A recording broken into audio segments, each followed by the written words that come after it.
السلام علیکم ورحمۃ اللہ وبرکاتہ۔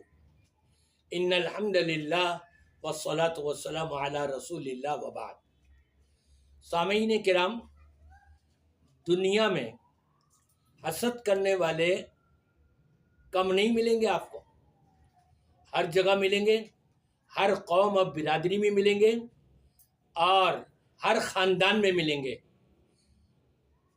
ایک رشتہ داری ہے، ان رشتہ داریوں کے اندر حسد کرنے والے بھی موجود ہیں، لیکن حسد کا انجام کیا ہوتا ہے وہ میں آپ کو بتانا چاہ رہا ہوں۔ پہلی چیز یہ کہ حسد کو سمجھیے کہتے کس کو ہیں۔ یہ اس کو کیوں ملا، اس کے بجائے مجھے ملنا چاہیے تھا، یہ اس کو نہیں ملنا چاہیے تھا، اس کو یہ مقام کیوں مل گیا، اس کو یہ عزت کیوں مل گئی، یہ حسد کہلاتا ہے۔ بادشاہ وقت تھا، اس کے دربار میں نوکروں چاکروں کے اندر ایک اللہ والا تھا۔ وہ بادشاہ کو بڑی اچھی اچھی باتیں بتاتا، نصیحتیں کرتا، اب بادشاہ اس سے بڑا خوش ہوتا کیونکہ وہ تبلیغ کیا کرتا تھا۔ اس تبلیغ کرنے والے کا ایک اور دوست تھا، وہ اس سے حسد کرنے لگا کہ یہ روزانہ بادشاہ کے پاس جاتا ہے، وہاں بیٹھتا ہے، اس کی بڑی خدمت آؤ بھگت ہوتی ہوگی، چلو اس کے ساتھ پھر کچھ کریں۔ اس شخص نے بادشاہ کو شکایت کری کہ جو آپ کے پاس آ کر کے بیٹھتا ہے، اس کا کہنا ہے کہ بادشاہ کے منہ سے بدبو آتی ہے۔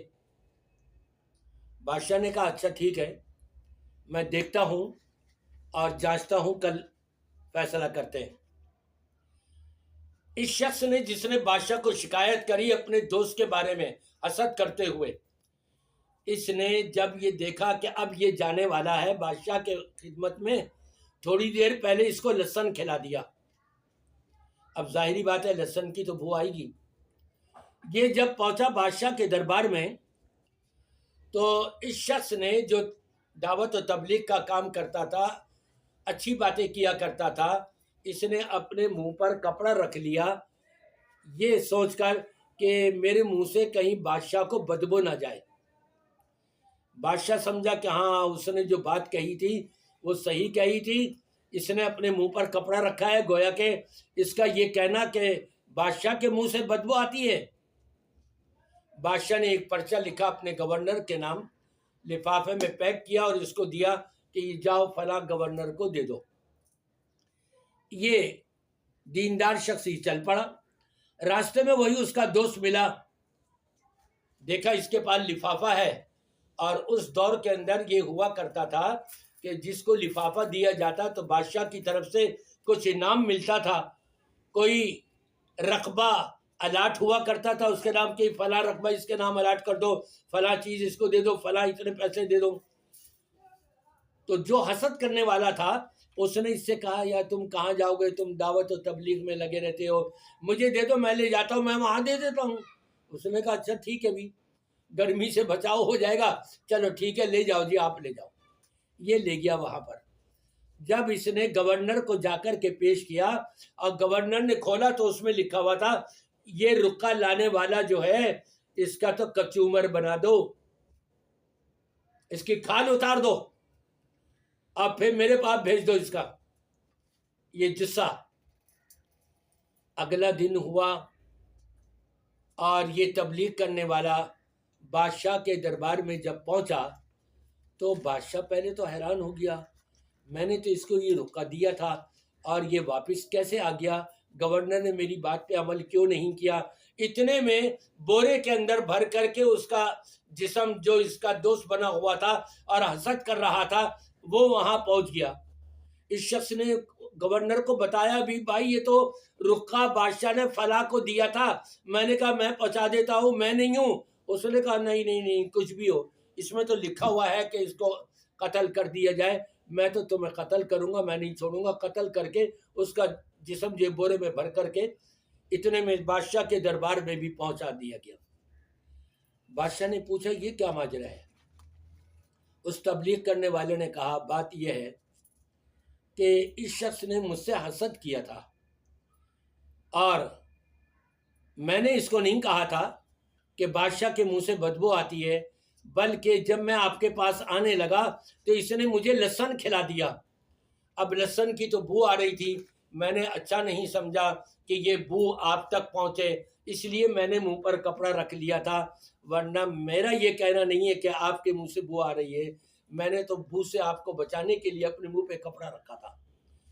دیکھا آپ نے حسد کا انجام، ہلاکت اور تباہی و بربادی ہوا کرتی ہے، اور آخرت میں بھی، اور پھر حسد کرنے والے کی نیکیاں ویسی برباد ہو جاتی ہیں، خود بھی برباد ہوتا ہے اور اس کی نیکیاں بھی برباد ہو جاتی ہیں۔ لہٰذا اگر کسی کو کوئی خوشی مل رہی ہے تو خوش ہونا چاہیے، الحمدللہ کہنا چاہیے۔ یہاں میں آپ کو ایک اپنا واقعہ بتا دوں، میری اپنی کیفیت یہ ہے، میں 7 سال مدینہ منورہ یونیورسٹی میں تعلیم حاصل کرتا رہا، اس کے بعد 20 سال میں دعوت و تبلیغ کے مشن پر متحدہ عرب امارات کے اندر میرے گزرے، اور 2001 میں پاکستان آیا۔ یہاں جب آیا تو میں نے جن جن علماء کو کام کرتے ہوئے دیکھا، ان علماء کا مختلف جماعتوں سے تعلق تھا، میری محبتیں بڑھ گئیں ان کے کام کو دیکھ کر کے کہ واقعی یہ بڑی محنتیں کر رہے ہیں، بڑی وہ کر رہے ہیں۔ اب میں اگر کسی ایک جماعت سے میرا تعلق ہے اور دوسری جماعت کی میں تعریف کر رہا ہوں تو لوگوں کو ہضم نہیں ہوتا، یہ لو جی لو ان کو اچھا کہہ رہے ہیں، ان کا یہ کہہ رہے ہیں، فلاں کہہ رہے ہیں، تو میں مجلسوں میں بھی محفلوں میں بھی ان کو بتاتا ہوں کہ یہ حسد نہیں کرنا، ہم نے عداوتیں نہیں رکھنی اپنی۔ جو بھی قرآن و سنت کے مت والے ہیں، قرآن و سنت کو ماننے والے ہیں، قرآن و سنت پر چلنے والے ہیں، قرآن و سنت کی دعوت دینے والے ہیں، ان کے بزرگ سارے میرے بزرگ ہیں، ان کے ساتھی سارے میرے ساتھی ہیں۔ غلطی مجھ میں بھی اوروں میں بھی ہو سکتی ہے تو مجھ میں بھی ہو سکتی ہے، میں دوسروں کی غلطیوں کو دیکھتا رہوں اور اپنی غلطی پر نظر نہ کروں اور دوسروں کو نشانہ بناتا رہوں، نہیں۔ میں نے ایک مرتبہ مرکزی جمعیت اہل حدیث کی تعریف کری، ان کے بعض علماء کی، کچھ دوسرے لوگ بگڑ گئے۔ ایک مرتبہ میں نے حافظ سعید صاحب کی تعریف کری، ان کی جماعت کے، ان کے مشن کی تعریف کری، ہماری جماعت کے کچھ لوگ بگڑ گئے، لو جی یہ تو ان کو بڑھا رہے ہیں، چڑھا رہے ہیں۔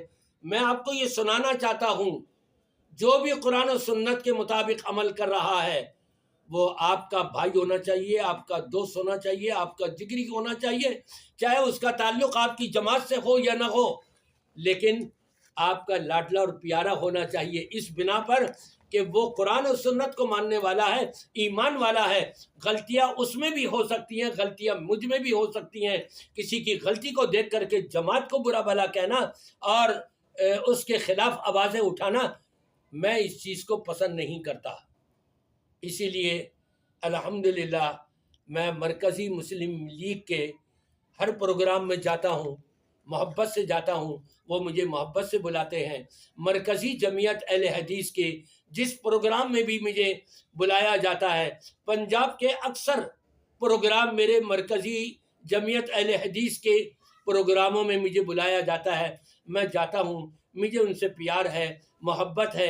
اسی طرح سے یہاں ہمارے پاکستان کراچی کے اندر جمعیت اہل حدیث سندھ، اس کے سربراہ، میں ان سے سب سے زیادہ محبت کرتا ہوں، کیوں کہ ان کا کام دیکھ رہا ہوں، ان کا مشن دیکھ رہا ہوں، ان کی دعوت و تبلیغ دیکھ رہا ہوں کہ وہ بڑے پیمانے پر کام کر رہے ہیں، تو میں ان کی اگر تعریف نہ کروں تو پھر کس کی اپنی تعریف کروں گا؟